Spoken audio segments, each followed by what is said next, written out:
চলতি আইপিএল ছেড়ে দেশে ফিরলে মোস্তাফিজকে মিস করবে চেন্নাই শিবির। প্রতিপক্ষ ব্যাটারদের ধরাশায়ী করা মোস্তাফিজের দারুণ পারফরম্যান্সে ভীষণভাবে সন্তুষ্ট চেন্নাই। মোস্তাফিজকে নিয়ে নিজেদের ভাবনার কথা জানিয়েছে চেন্নাই সুপার কিংসের ব্যাটিং কোচ মাইক হাসি। তিনি বলেছেন, যতদিন সম্ভব মুস্তাফিজকে ধরে রাখতে চায় চেন্নাই। এদিকে চেন্নাই সুপার কিংসের হয়ে প্রথম 7 ম্যাচের 6টিতেই মাঠে নেমেছিলেন মুস্তাফিজুর রহমান। এক ম্যাচেও এই টাইগার ফেরেননি খালি হাতে। আইপিএল এর এবারের আসরে এখন পর্যন্ত মুস্তাফিজ ছাড়া সেরা 10-এ নেই চেন্নাইয়ের অন্য কোনো বলার। 6 ম্যাচে 11 উইকেট নেয়া মোস্তাফিজই এখন পর্যন্ত চেন্নাইয়ের সেরা বোলার। স্বাভাবিকভাবেই তাই মোস্তাফিজ দেশে ফিরলে তাকে মিস করবে চেন্নাই সুপার কিংস।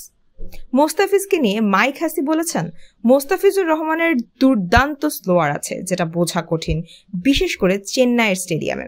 ও বাংলাদেশে ফিরে গেলে আমাদের খারাপ লাগবে, কিন্তু ওর দেশ ওকে ডাকছে। ও যতদিন থাকতে পারে ততদিন ওকে ধরে রাখতে চাই। আমরা মুস্তাফিজের পারফরমেন্সে সন্তুষ্ট। উল্লেখ্য, মুস্তাফিজকে 1 মে পর্যন্ত ছুটি দিয়েছে বিসিবি।